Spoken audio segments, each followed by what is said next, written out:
Infected non union एक ऐसी condition जिसके अंदर इन्फेक्शन की वजह से हमारी हड्डी नहीं जुड़ती है और बहुत बार ऑपरेशन हो जाने के बाद भी अगर उसमें पस पड़ जाए तो हड्डी नहीं जुड़ती है। तो दो प्रॉब्लम हो जाती है, एक तो पस भी हो गई यानी कि इन्फेक्शन भी हो गया और दूसरा पेशेंट को हड्डी की हीलिंग भी नहीं हो रही, दैट इज कॉल्ड यूनियन। सो ऐसी एक कंडीशन है। ये हमारे पास पेशेंट है मिस्टर राकेश, ये हमारे पास आए थे जब इनको टीबिया नेलिंग की गई थी। टीबिया इनको फ्रैक्चर हुआ था, बहुत बोन लेग फ्रैक्चर, उसके बाद इनको नेलिंग करी गई थी। कितने महीने हो गए नेल किए हुए? कितने महीने पहले हुआ था ऑपरेशन? 6 महीने पहले। तो नेलिंग करी गई, नेलिंग के बाद पस पड़ गई। Post nailing there was abscess formation and there were discharge. तो जब ये हमारे पास आए तो देयर वाज स्पोरिंग पस, पस वहाँ पे डिस्चार्ज था। Multiple sinuses were there. Sinuses का मतलब होता है कि जहाँ से पस को निकलने का ट्रैक मिलता है। सो ऐसी सिचुएशंस के अंदर what we can do, the only option which we have and one of the best option which we have is Ilizarov surgeries. Ilizarov surgeries को सबसे पहले इन्हीं कंडीशंस के अंदर इस्तेमाल किया गया था। Ilizarov is basically the Brahmastra where which can use this, जो ना केवल हमारे इसको हीलिंग में हेल्प करता है बल्कि ब्लड वेस्कुलरिटी को भी इंक्रीज करता है। तो what we have done, I think मैंने पहले भी प्रीवियस वीडियो में दिखाया था, what we have done, we have open from this side, now you can see the multiple puncture sides. पहले आपको सिकंजा बाहर से लगाया था ना, so there was external fixated tubular external fixator, उसको फिर उसके बाद इनको रोड लगाया, नेलिंग करी गई, नेलिंग के अंदर पस हो गई। तो what we have done, we have remove the implant, implant removal कर दिया। उसके बाद we have just open the fracture side, जहां से फ्रैक्चर था, जहां से पस था, उसको क्लीन अप किया, that is called thorough debridement, and then we have put the frame. ये फ्रेम ने पुट किया। After putting the frame all the pin tracks have healed but some of that serious discharge, but it's not pus discharge now, पस बिल्कुल नहीं आ रही, पानी सा निकल के आता है। some serious discharge is there from the previous screw side, जहां से हल्का सा screw side से आ रहा है। and now we are planning today, because almost 3+ months हो चुके हैं, he is able to walk on this, we are planning to remove this frame. Now bone is completely healed. Non-union with infection is such a serious condition जहाँ पे bone के अंदर infection पड़ जाता है और हड्डी की हीलिंग की कैपेसिटी खत्म हो जाती है।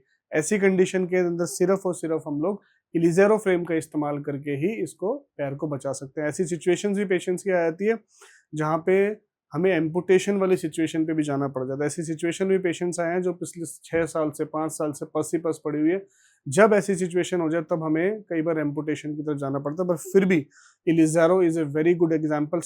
और specifically if there is an open fracture, open fracture मतलब जहाँ पे फ्रैक्चर होने के बाद आपकी स्किन भी डैमेज हो गई है, जिसको ग्रेडिंग करते हैं 1 2 3। तो अगर ऐसी सिचुएशन में तो स्टार्टिंग के अंदर अगर हम इलिज़ारो फ्रेम लगा दे तो पेशेंट इस प्रकार की समस्याओं से बच सकता है कि इनको 6 महीने पहले प्रॉब्लम हुई, उसके बाद पस पड़ गई, पस होने के बाद now you can understand the psychology of a patient की किस तरीके से पेशेंट पिछले 6 महीने से अपनी एक्टिव लाइफस्टाइल जो है वो लॉस कर चुका है।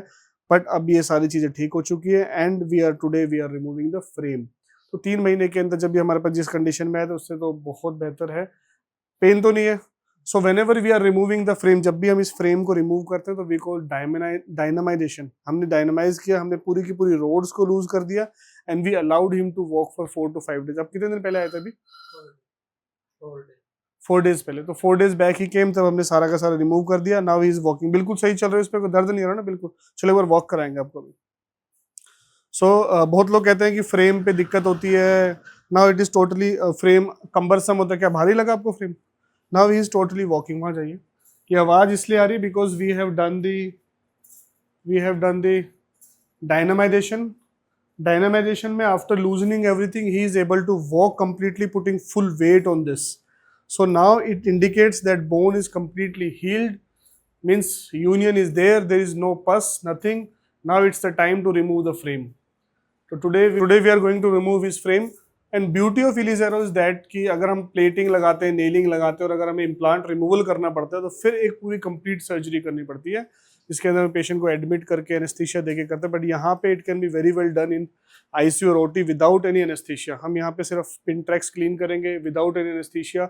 इलिज़ारो की सबसे ब्यूटी होती है कि आपको ओपीडी सेटअप्स के अंदर भी इसको आराम से रिमूव कर सकते हो। Although we have put just cannula so that अगर पेशेंट को थोड़ा बहुत भी सीवियर हल्का पेन बढ़ता है तो we can very much give the IV analgesics like diclofenac or tramadol, but it can be very well removed. The frame is totally fit. He is able to walk. ऊपर उठाइए पैर को straight, yes, bend करिए घुटने को नो सी, तो patient is able to do all the activities. ये सारे काम आप पहले भी कर रहे थे ना जब फ्रेम पूरा tight, and now this frame is totally loose, so this is called dynamization, कि हमने फ्रेम को डायनामाइज कर दिया है, फ्रेम को अब रिमूव कर सकते हैं। After dynamization patient is able to walk with full weight bearing, पूरा का पूरा वजन डाल के पेशेंट अपना चल रहा है। So it's time to remove this frame.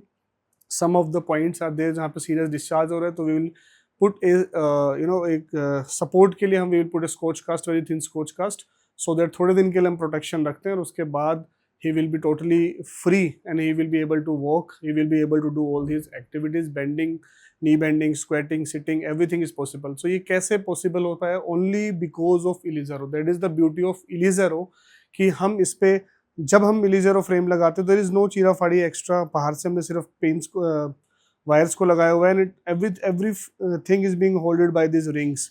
तो ये ना केवल हीलिंग में हेल्प करता है, it's also increase the circulation to the tissues, इसीलिए ब्लड सर्कुलेशन भी पेशेंट का वहाँ पे बढ़ जाता है, उस पैर के सर्कुलेशन बढ़ता है, हीलिंग फास्ट होती है। इसी तरीके से इलीजेरो को हम लोग लिम्ब लेंथनिंग प्रोसीजर्स के अंदर भी यूज करते हैं। जब हम ओनली इलीजेरो यूज करते हैं, that is called pure limb lengthening, और जहाँ पे there is no use of nail, तो ऐसे उन कंडीशंस के अंदर जहाँ पे कॉन्ट्रोप्लेशियाज हो जाते हैं, जहाँ पे they nail we can not introduce the nail, वहाँ पे हम लोग प्योर इलीजेरो मेथड यूज करते हैं। Another method that is called lengthening over nail method, जो हम लिम्ब लेंथ डिस्क्रिपेंसी, अगर किसी का बचपन से किसी वजह से पैर एक छोटा बड़ा है तो वहाँ पे हम लोग इस्तेमाल करते हैं। आजकल हम लोग स्ट्रेचर लिम्ब लेंथनिंग और इसको कॉस्मेटिक लिम्ब लेंथनिंग लोग कराते हैं, कि जिसकी एवरेज हाइट कम है एंड दे फील कि भाई मेरे हाइट की वजह से मेरे को प्रॉब्लम्स हो रही है, मैं अपनी लाइफ में सक्सेसफुल नहीं हो पा रहा हूँ, बाकी चीज़ नहीं कर पा रहा हूँ, and after doing all the psychological testing we can go for stretcher limb lengthening. Stretcher limb lengthening में at global health care India we basically go lengthening over nail method, क्योंकि इंडिया के अंदर वो ज़्यादा अफोर्डेबल भी है।